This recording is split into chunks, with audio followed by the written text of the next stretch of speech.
Metro Manila will return to lockdown mode to prepare for a possible surge in COVID-19 cases due to the Delta variant. Presidential spokesman Harry Roque on Friday, July 30, says Metro Manila will be placed under General Community Quarantine or GCQ with heightened and additional restrictions from July 30 to August 5, but will be under the strictest lockdown, Enhanced Community Quarantine or ECQ, from August 6 to 20. The stricter GCQ period triggers the following additional restrictions. Dining in restaurants is prohibited. Only takeout and delivery are allowed. Only 30% capacity in personal care services establishments are allowed. Only authorized persons can travel out of Metro Manila, Cavite, Rizal, Bulacan, and Laguna. Indoor sports venues and indoor tourist attractions are prohibited. Only 30% capacity in outdoor tourism attractions are allowed. Physical religious gatherings are not allowed. Wakes, funerals, necrological services are allowed, but only for immediate family members, and public transportation is also allowed. ECQ, on the other hand, means only essential establishments and industries will be allowed to operate. Hospitals, groceries, courier, and delivery services will remain fully operational. COVID-19 vaccinations in Metro Manila will also remain unhampered during the lockdown period. In Visayas, Cebu City and Cebu Province will be placed under modified ECQ from August 1 to 15, subject to further appeals by their local government units. As this develops, the Philippine Stock Exchange Index falls by 3.5% as Metro Manila braces for ECQ. Socioeconomic Planning Secretary Carl Chua estimates the Philippine economy may lose at least 210 billion pesos once the country reverts to ECQ for 2 weeks. In related news, a New York Times report on Friday cites the U.S. Centers for Disease Control and Prevention as describing the Delta variant to be as contagious as chickenpox and could cause severe illness. In Myanmar, a UN ambassador warns that half of the country's 54 million people can be infected with COVID-19 in the next 2 weeks. British UN Ambassador Barbara Woodward says the coup in Myanmar resulted in a near-total collapse of the healthcare system. Hidilyn Diaz forgives Malacanang officials who maliciously tagged her in a so-called plot to oust President Rodrigo Duterte in 2019. Para sa akin, masaya ako. Nagpapasalamat ako kay President Duterte na may virtual, call with him. Para sa akin kasi, I forgive them already. I forgive. In an online forum with the foreign correspondents of the Philippines Thursday, July 29, Diaz shows she had moved on and thanks President Rodrigo Duterte for the incentives he gave her for winning a gold. Aside from the Presidential Medal of Merit, Diaz will receive a 3 million peso incentive from Duterte's office funds and a house and lot in Zamboanga.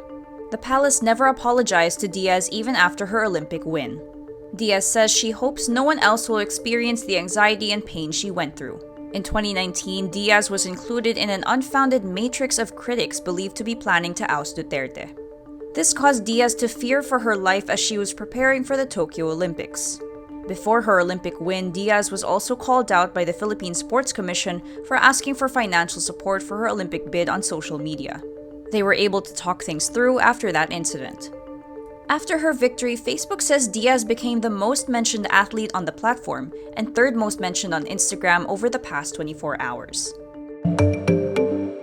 Philippine President Rodrigo Duterte agrees to the new terms of the Visiting Forces Agreement or VFA with the United States, aborting a plan to terminate the Critical Defense Pact. Defense Secretary Delfin Lorenzana makes the announcement Friday, July 30, saying Duterte made the decision after meeting with U.S. Defense Secretary Lloyd Austin. Austin is the first member of U.S. President Joe Biden's cabinet to visit the Philippines and other countries in Southeast Asia. Let me thank President Duterte for his decision to fully restore the Visiting Forces Agreement. A strong, resilient U.S.-Philippine alliance will remain vital to the security, stability, and prosperity of the Indo-Pacific. A fully restored VFA will help us achieve that goal together. Lorenzana says no changes have been made to the original text of the VFA, but a side agreement is being eyed to address contentious provisions such as the custody of troops. The VFA provides the legal framework for the presence of U.S. troops in the Philippines for war games and other joint activities. In January 2020, the president threatened to terminate the VFA after the U.S. canceled the visa of his ally, Senator Ronald De La Rosa.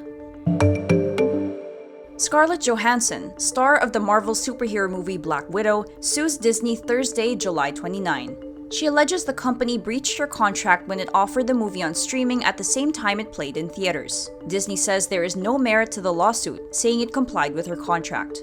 It says the release of the movie on its streaming platform significantly enhanced Johansson's ability to earn additional compensation on top of the $20 million she has received to date.